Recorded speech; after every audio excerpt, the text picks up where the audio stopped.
Hello, and welcome back to Podcast 13, Episode 3. I'm Ian. And I'm Vanessa. Thank you for joining us again. Whether you've been following since Episode 1 or just discovered us, we're so glad you're here. In our last episode, we shared highlights from World Stage Design 2025 in Sharjah in the UAE. It was an extraordinary week surrounded by artists and designers from around the world. But our time in the UAE didn't end there. After the festival, Ian was invited to give a talk at NYU Abu Dhabi, and I joined him down the coast for the trip, which turned into one of the most unforgettable experiences where everything we've been talking about at WSD suddenly clicked into focus. Exactly, the talk, the conversations at NYU, and our visit to TeamLab Phenomena right after, they all connected. So this week, we're reflecting on that journey from the research symposium in Sharjah to a digital landscape in Abu Dhabi, and what it tells us about the kind of work we're supporting through Venue 13 and Future 13. But before we get into that conversation, we're going to go through this week's CCTA play. This week, we're going to be reading Earth Duet by E.M. Lewis. There's a poem by Emily Dickinson that goes, "In this short life that only lasts an hour, how much, how little is within our power?" Earth Duet is asking a similar question, but specifically about the natural world. It's for 2 players, and here it is. Everything. Everything. Everything. Ripe red strawberries. Golden. Golden. Peaches dripping. Sit up down your Chin. blueberries. Blueberries. Things that are. Fruit. Things that are. Sweet. Also. Things that are. Tall. Elephants and. Trees. Fir. Cherry. Oak. Things that are. Tall. Fathers and. Sunflowers. Skyscrapers. Mountains. Everything goes. Finite. We are. Finite. All the people. All the things. We can't hold on to. We want to hold on to. We want so badly to hold on to. Slippery. Time. Tick, tick, tick. Time. Tick, tick, tick. Slipping. Through our fingers. Makes it hard to think about endings. I have trouble thinking about endings. Endings are hard. We like beginnings better. Babies. Baby showers. Marigold seeds. Chocolate chip cookie dough. Sunrise. Tick, tick, tick. Sunset. We want so badly to hold on to. Time. Each other. Memories. Things we love. World we love. Going. Things are always. Going. Grieve there. Going. What can we do? What can we do? What can we do? What can we do? Change the way the world works? No. Change the way the world works. No. Change the way. Change the way. Change the way we work upon the world. Change from short-term thinking to... long-term thinking. We've been cutting off the branch we're sitting on. We've been pretending all the resources. All the resources. All the beautiful, useful resources. Will last forever. So we've used them and... Use them. Use them. Finite. This world is... Finite. Everything here is... Finite. Things run out. There are a lot of people here. Here on this earth. Using. Wasting. Not thinking about tomorrow. Tick, tick, tick. Scary to think about. Tomorrow. Endings. Scary to think about. We don't... So we've acted like... everything and... everyone. Will last. Forever. But it won't. Not the way we're going. The way we're going. Is it possible for us to... change the narrative? Is it possible for us to... change the world? What is our power here? What do we want our power to be? Is it possible for us to change the way the... world works? The way we work up the world. We can fix things we've broken. Do we want to? Do we think it's important to? Do we think it's our responsibility to? Do we think it's somebody else's responsibility?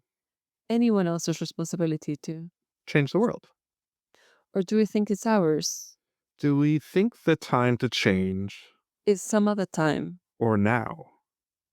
Do we care about the world we live in? Do we want to be around tomorrow And tomorrow? and tomorrow after that? After we come and go, After our children come and go, and their children come and go? if we even have children, It's not about our children. it's all about children. Having a world tomorrow. We have the power to make that happen. How? Change the way we work upon the world. Let's change the way we work upon the world. Let's institute some, Long-term thinking. let's take care of what we've got, Let's be good stewards of the earth, of this beautiful earth. of this sweet blue planet Earth, Right now, it's the only one we have. end of play. E.M. Lewis is an award-winning playwright, teacher, and opera librettist. Her work has been produced around the world and published by Samuel French. She received the Steinberg Award and the Primus Prize from the American Theater Critics Association, the Ted Smith Award from the LA Drama Critics Circle, a Hodder Fellowship from Princeton University, and a place in the Mellon Foundation's National Playwright Residency Program.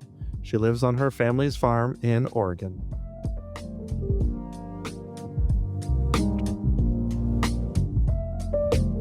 So, we left Sharjah in the middle of world stage design, buzzing from all the ideas about sustainability and performance design. Then we both found ourselves heading to Abu Dhabi for your talk at NYUAD. For the audience, NYU Abu Dhabi is the liberal arts campus located in Sharjah Island, Abu Dhabi, bringing together students from more than 120 countries in a purpose-built environment, blending innovation with tradition. Its art center houses a collection of highly specialized theaters and studios, like the 700-seater Red Theater, this black box, which is a flexible studio space, and the Blue Hall, a 150-seat recycle hall with pipe organ-inspired acoustic designs and sprung wooden floor. Ian, what were your initial thoughts on the campus and its arts facilities? What struck you about the scale, the design, and ambition on the stages, the red one, the blue hall, the black box? It was so interesting to see these purpose-built spaces. They are each demonstrating where the priorities are. There's a lot of wood involved and there's not a lot of trees in the UAE. So somebody put some extra care into how these spaces are being configured. Down to the recital hall included the chairs were also made out of a blonde wood as well, which is great for the acoustics, but it's something that seems sort of luxurious in a lot of the spaces that I've been into as well. We saw more sort of standard chairs in there, but it really sort of stressed the importance of providing the sort of like best environment for performance to be developed here and for it to be displayed to those who are coming here, and really spoke to the overall investment in the cultural infrastructure on Sharjah Island across the entire region, the entire area. That part of Abu Dhabi is really seeing a growth in cultural facilities and museums and performance that I think is really demonstrating like this shift in thinking around how do we bring in the world and how do we have a cultural conversation about how we interact in it as well. Vanessa, as someone who is tagging along, what was your reaction to seeing all these bespoke spaces? For me, it was extremely useful to have the tour and be, to have the explanations as to, like you said, why they've built each theater and with what in mind. And there was this blonde wood all over, and the whole place felt like it was like you were inside of an organ, and you could see like the edges and the curvature of every single corner. You can see how the acoustics traveled there. For me, the blue hall felt like being inside of an origami wrapper. So as if you were making an origami crane with paper and then you undo it, you can see all these triangles in the paper, and you felt like that was a representative on the walls, and you can see how the sound would be bouncing off all of those jagged edges and bouncing around so that people who must have gotten like a much better sort of like surround system experience. And for what I could understand from the black box, it was a very modular, flexible studio that, unlike a lot of other places, it allowed to customize things to the theater company's needs, such as changing the depth of the stage, even the flooring. So that was fantastic to see and also really informative to learn. Ian, how did you feel presenting your sonography work to students and faculty in Abu Dhabi in a different cultural and geographic context to your usual practice? It was a really meaningful experience. Not just because, in part, it was organized by Abby Diaz, who was our host at NYUAD, because she had worked for me at the Center for Sustainable Practice in the Arts like a decade ago before she had moved to the UAE and taken up this work with NYU. So, in that way, it was the first time that we actually met in person, even though we had spent years working together and have known each other for a while. It was the first time that we had shared physical space to each other. So it was special in that regard, just to be able to put that together. But the talk itself, it was called Somewhere in Time: Mapping Art, Technology, and Ecology, and it was really about tracing how ideas move through the things that I work on across projects and across time. I used 4 coordinates as a way of thinking: ghosts, people, sites, and signals. It's not a formula, more like a compass moving through things, and being able to connect that work together was really something that was special for me, especially bringing it into a context that I'd never been before. I love that framing. It felt like such a poetic way to describe the creative process. The ghosts being what we inherit, people being the collaborators, the sites being the spaces that holds the work, and if I'm correct, the signals being the invisible systems that connect everything. Was there anything you changed or adapted for the audience? Like, did the structure influence how you presented your ideas about the design or sustainability or hybridity? Well, the structure let me talk about projects like Parkway Forest and Groundworks and Vox Lumen, not as separate experiments, but sort of as one living map, sort of a cycle of energy, collaboration, and care. What came up in conversation was how much these things resonated in the Gulf right now. There's this glowing interest in how technology and sustainability intersect culturally, not just technically. So the way that the talk ended up getting structured was really informative of being able to demonstrate how these lines of thinking and how these different guide points are actually connected to each other, and we create more of a through line through the work. I could feel people connecting with the idea that design isn't just about building something new, but about listening to the systems that are already there. So whether they're ecological or social or digital. And did you sense any particular curiosity or questions from the students about how perhaps like theatre design connects with sustainability or with your work in Scotland? Yeah, there was one exchange in particular, which was with a student who was looking at projection mapping. Like, they were both looking to create sort of a ceramic piece and then projector map onto it when it was done. And so thinking about the way that you have the influence over the physical elements and then the phenomena, the projections, the digital technology, and it's something that doesn't necessarily have a tangible form, and how the things come together. I think that was that there's a lot of hunger for that, as it was being explained to us by Abby as we were walking around doing our tour, right?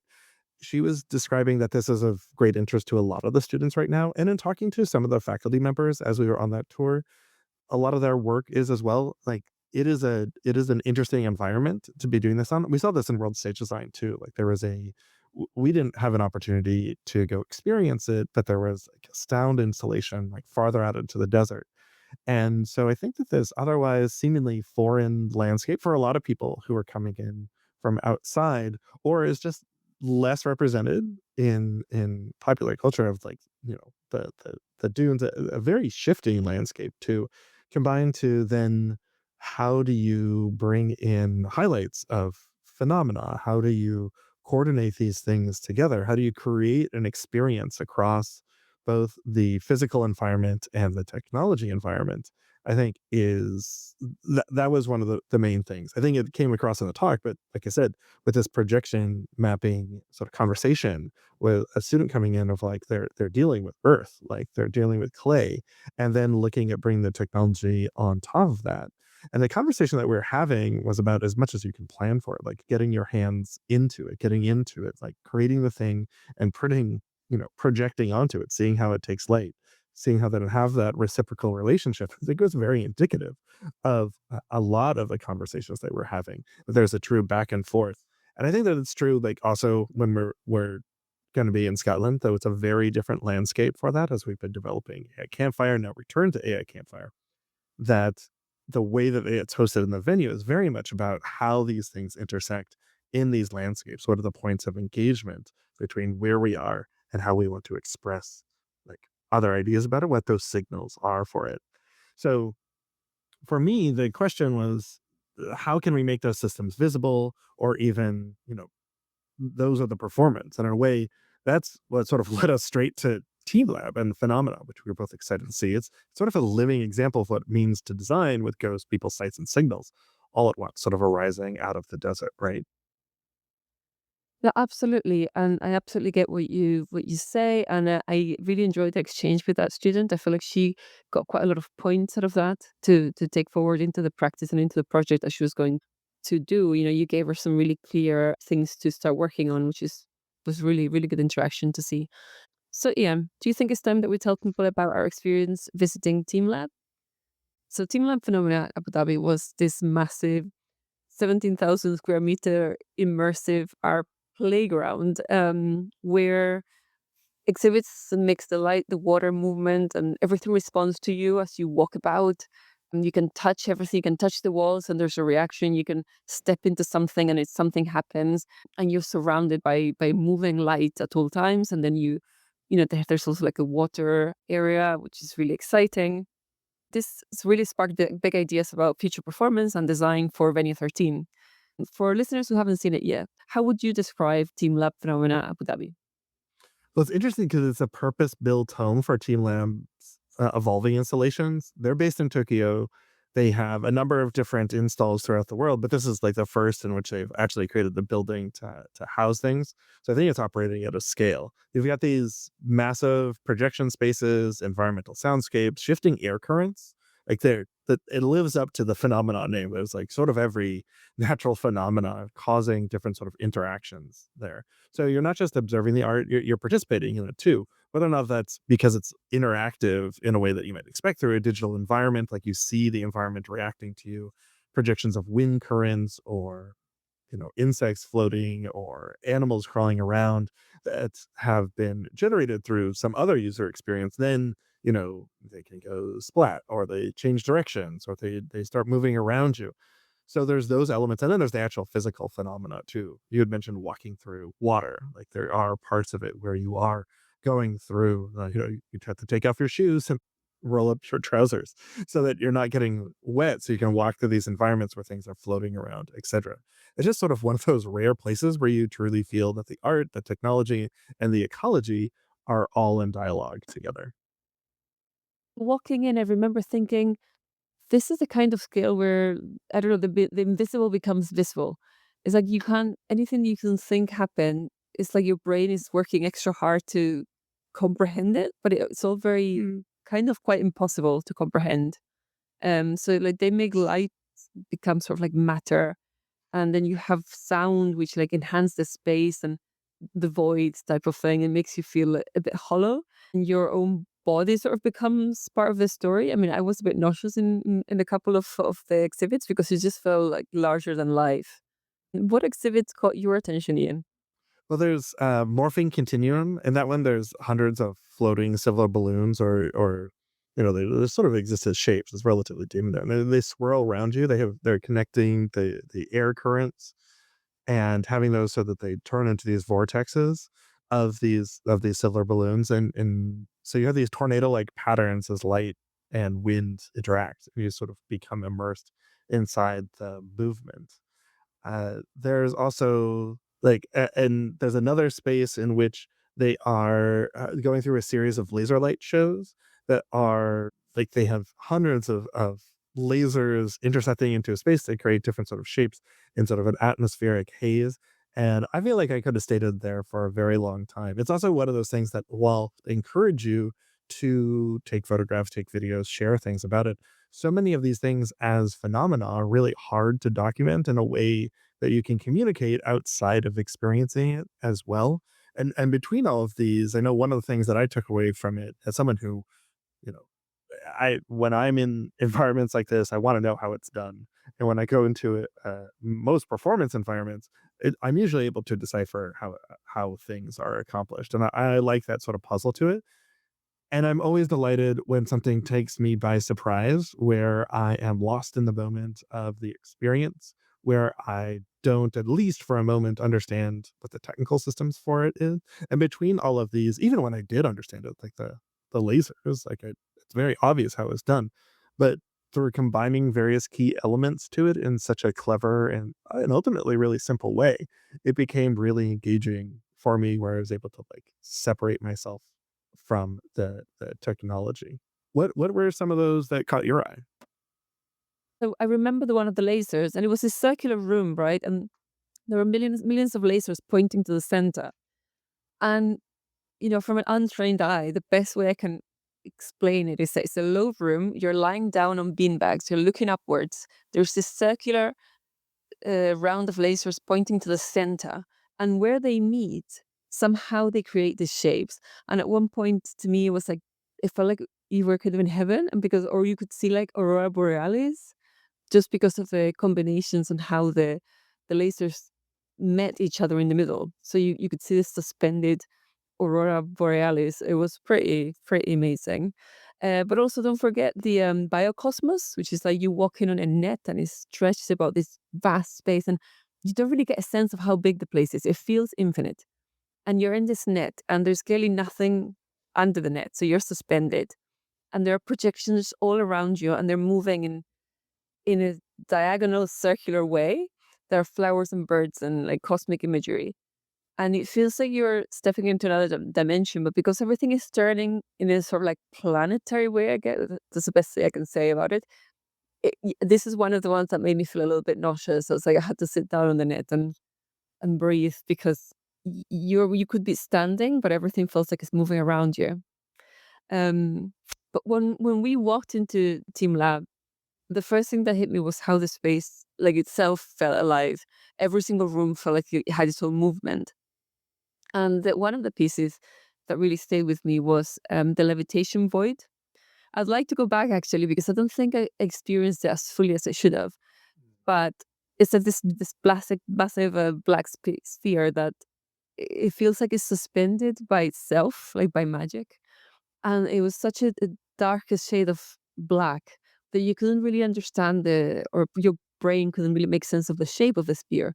It just felt like a hole of void in the like a completely 2D hole of void in your 3D life. And it's really interesting to how your brain tries to rationalize that. How does the immersive evolve in nature of Steam Lab, their installations, the art that responds to the environment and the audience?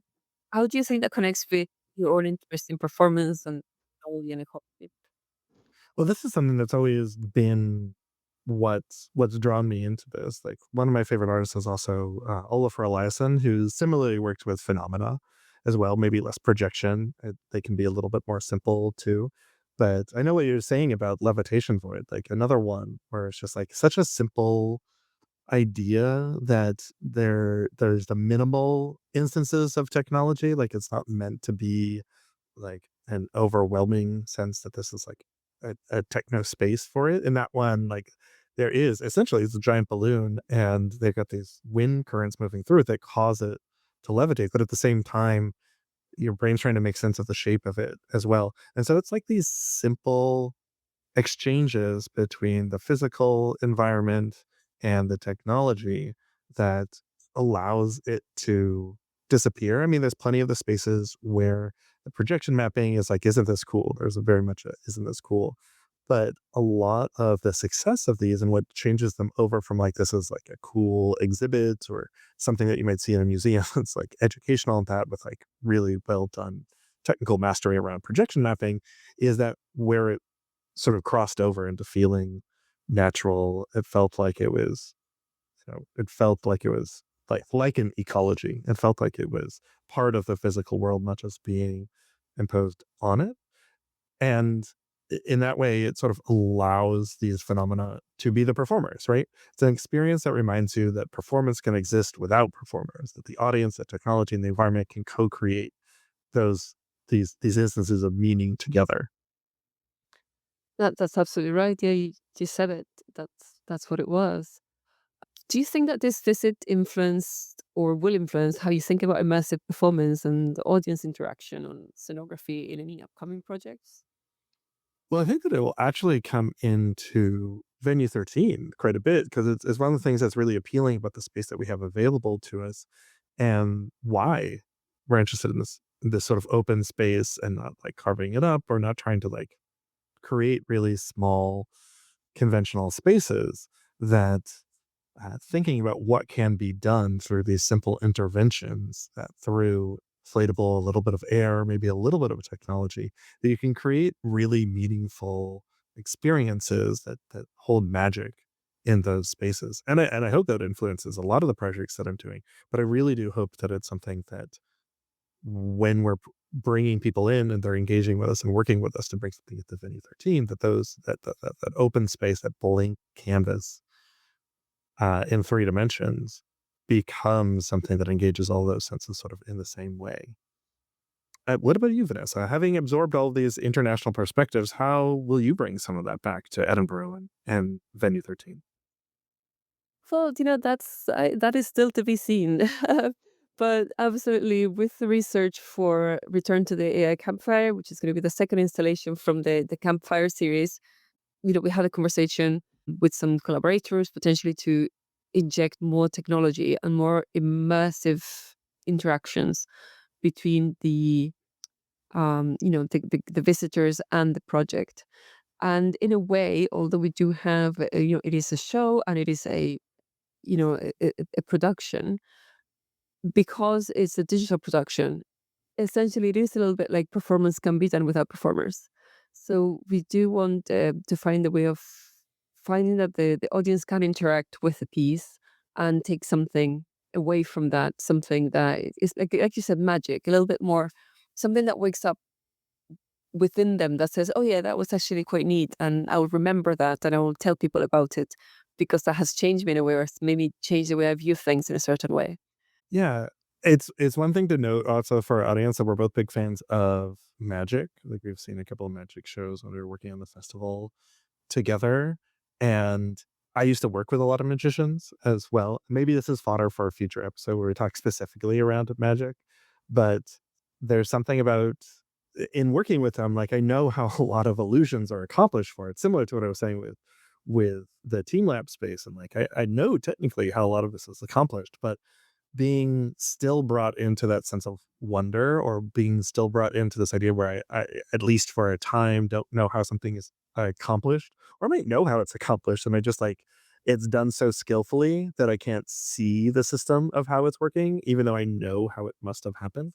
Those are the things that like bring me great delight. And that's sort of what I'm trying to like accomplish within the themes of the talk. The ghosts and these in the inherent technologies and data systems, they're reanimating the people as the visitors and moving through the work. The site in the desert, whose climate shapes the building itself, and the signals are everywhere. The code, the sensors, the flow of light. It's all a total performance ecology coming together to sort of create these illusions or a suspension of the the concreteness of everything around us, that there's still mystery in the way that we're observing things. Yeah, and that connects so strongly with how we're thinking about Venue 13, right? As a kind of living system. It might be smaller in scale, but it's still about the presence and adapting and the modularity that it has and the relationship that it's going to have between the audience and the performance. And I think we're building a venue that listens to its artists, to its audience, and its environment. And we don't want to talk about work like this. We want to make space for it. Like Team Lab, we're interested in art that doesn't just happen once and disappear, but evolves, responds, and regenerates. Performances and installations that can grow over time. I think what impressed me most was that TeamLab, for example, if we're going to take them as an example, is that they're not hiding the technology. They are showing how things, the systems are working. It's all there to be seen. I think their advantage is that they have space. And for us at Venue 13, because we have a smaller amount of space, we have to think a little bit more about how to fit as much of the illusion of space. Because one of the things that was very jaw dropping is how you go into Team Lab and it feels like some of the rooms are endless and they go on forever. And it is all smoke and mirrors, don't get me wrong. Literally, Then literally how stuck in mirrors. yeah, and but the thing is like how do you make those installations more modular? How can you actually create that for, say, 1 hour in one evening? And then how do you pack it up? And then all of a sudden it's a dance performance. It's a completely different set. It's a completely different stage. And I believe that that's an advantage of Any 13, of its simplicity, that it can actually transform in various type of stages and nothing is fixed. And we are very, as directors, we're very open-minded to say, how can we quickly turn this in from one thing into another? So essentially, I think that we are the magicians here. Um, but with TeamLab, they are making sure that all the systems work, everything is beautiful, and it reminds me about a bit of what you said in the talk, that sustainability isn't just a technical challenge, but it's also like an ethical challenge. Because how is that building, supporting a sustainable side? But I feel like I could see also, as I said, they're not hiding anything. I could see how they work it into their exhibits. But sustainability is about relationships between energy and labor, between infrastructure and imagination. My project Vox Lumen, which came up in the talk, taught me about that, with the way that it required certain negotiations amongst labor to allow it to happen in the way that it was engineered, right? To be able to use renewable energy to power dance performance. Team Lab reinforces that on a much grander scale. It's not just about efficiency, but also like awareness. Every watt, every movement, every line of code becomes part of that performance. And that awareness is what we're trying to bring into our own projects, whether that's like a touring performance or a market installation or a new production in Edinburgh. And we're going to have quite a lot of research to do because we want to make sure that every show that we do is actually has that element of both sustainability but also of awe, I guess, and wonder. hmm I mean, speaking of projects that really sort of embody that kind of awareness, do you remember Dream State at the Adelaide Fringe? We caught that earlier this year while we were doing our recon trip to see what sort of work was happening in Australia. It felt like another great example because it's also like touring and temporary of what we're talking about. So absolutely. Dreamstay was sort of like kind of living dream space. It was like a meditative experience because it used light and sound and movement in a way that it felt very personal, but also quite collective because you were there with everyone else. You could like wander through the rooms, like space through space, and feel very immersed. Some of the actual room sections were a little bit disturbing as well, with like noise and kind of strobe lighting a little bit.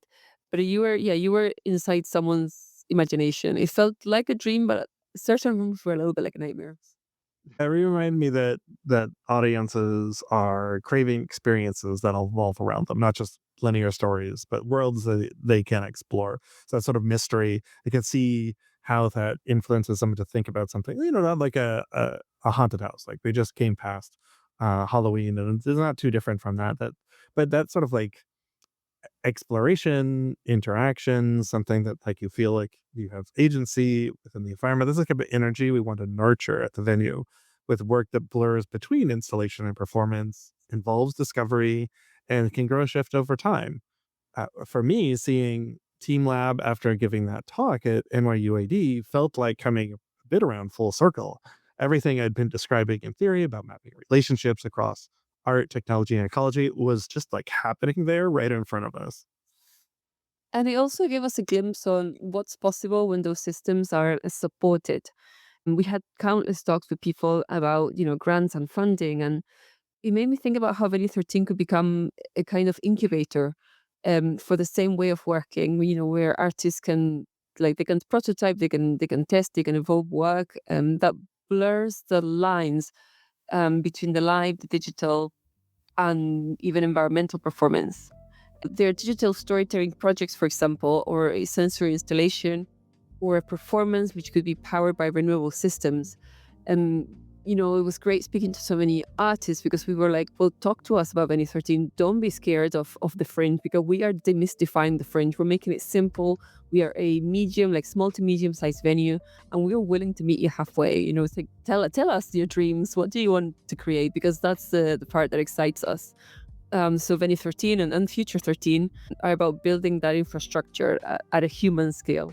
The visit to Team Lab reminded me that the future of performance isn't just about the technology, but about grabbing that attention of the people. Yeah, attention. I love that because that's what ultimately connects all of it. Like from my talk to Team Lab to the work we're supporting. It's all about learning to pay attention differently to energy, to each other, and to place. And I suppose we should thank everybody listening for their attention right now, because that's going to bring us to the end of this episode from Sharjah to Abu Dhabi. It's been an incredible journey connecting the threads between research, design, and imagination. It really has. The visit to TeamLab Phenomena felt like walking into a world that practices we've been preaching, the art, the technology, the sustainability, everything can coexist in harmony. And it's inspiring to think about how these same ideas can thrive in smaller spaces like Venue 13, where we're building a community around creative sustainability. So whether you're listening from Edinburgh or Abu Dhabi or anywhere else, thank you for being part of this evolving story. And until next time, keep exploring, keep connecting, and keep imagining what performance can become. Thanks again for turning into Podcast 13. We'll be back with another climate change theatre action play and more reflections on sustainability and performance. Take care and see you soon. On today's episode, you heard Ian Garrett and Vanessa Kelly, co-directors of Venue 13. The topic was on our visit to TeamLab Phenomena in Abu Dhabi and a guest talk from Ian at NYU Abu Dhabi, which will include a section of highlights for it, sort of tagged on to the end of this episode if you're interested. Our music for this episode and all episodes is from Dusty Ducks, which we license via Academic Sound. Thanks for listening. If you enjoyed the episode, please subscribe and leave us a review. You can reach us at podcast@venue13.com or follow at Venue13 Fringe on all socials. For full transcripts and to check out our past episodes, you can see those on our website at venue13.com.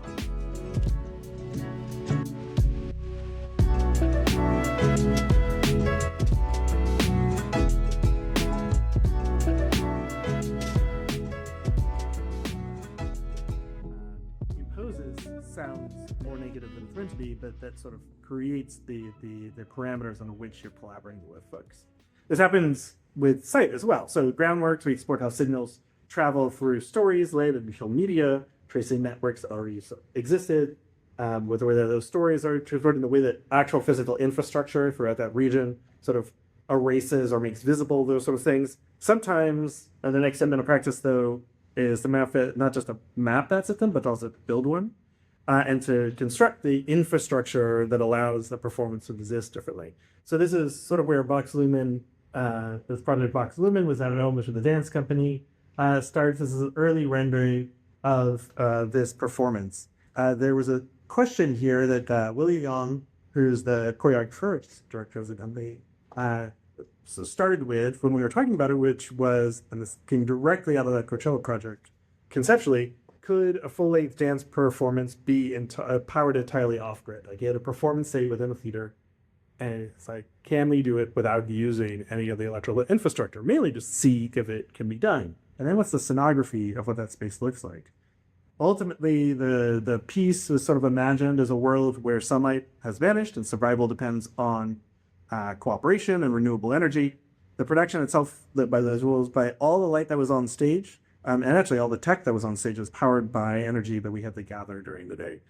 So before we got to the choreography, we began with systems design, re-engineering, some solar charging kiosks, and modular batteries, testing various types of low energy devices, newer LED devices, mapping the energy load of each of our lighting cues as well, which is something you don't normally need to do. And then so this informs the aesthetic that becomes inseparable from the technical architecture, right? So in that way, like Vox Lumen and Groundworks are related because they're both about this energy and relation. But here, this is not at all metaphorical. It's literally about electricity. And that's sort of like the essence of moving from concept to execution, right? The artistic question that defines the system, and then the system ends up sort of defining the form that goes along with the work. So once we have this question, how will performance live entirely off-grid, except wasn't like designed in the traditional sense. You need a stage designer, like figuring out where everything goes. But it was a multi-year research project to figure out like, where is this energy would come from? We had tried like piezoelectrics. We had like pressure sensitive floors that they were dancing on for a little while. There were wearable circuits woven into fabrics. All of these failed. We didn't use any of those. I think a couple of them show up in props. They are just to keep them working, like, putting stuff on the dancers. And like they couldn't accomplish what they wanted to accomplish with the movement for it. So that was out. It was artistically driven in that. So we ended up going with solar. We were going to go with like trying to get the audience on the bike, so we couldn't find it to be temple. This was, maybe you can imagine, in southern Ontario, because known for being cold. It's actually, fun fact about southern Ontario, they test building materials there, so it has the most dependable extreme weather swings from -40 to +40 throughout the year. Which is uncomfortable. And this was in the end of February, the performance of like the March 1st and 2nd, and you can see the spam on the ground for it. So we also don't get a lot of daylight during that. The sun's down by 3:30. It doesn't come up until nearly 9 a.m. So a relatively short day. But we still want to say we can still do this with solar. So there's a bit of redundancy built into it as well. And we ended up charging these batteries. And so having to go through the engineering process that brought us to the previous image that you saw, that they have to last this entire performance. And how does that influence the way that we design lookalikes? Video where we brought into it, sound, and also the set itself. One of the interesting parts about this, again, and this seems to be one of the things that I enjoy, or you're seeing, it might seem like they enjoy too. Like Groundworks. So these batteries are outside. To get into it, they have to go through the lobby. Those are with 3 different labor unions that govern the people that work in each of those spaces. So as much as we had to design the system and we had to design the actual show itself, we then had to have labor negotiations to actually be able to make it work, because they wouldn't let us run a cable through an open door to the outside because we get fire. So because of that, we had to come to this agreement between how this pass off and chain of control of the batteries were going to work, or there was no show available at all. So it becomes like its own sort of other layer of choreography that reflects the type of work that you're doing in negotiation of blanket care and respect between the technicians, artists, administrators, etc., just to get the show to open in the first place.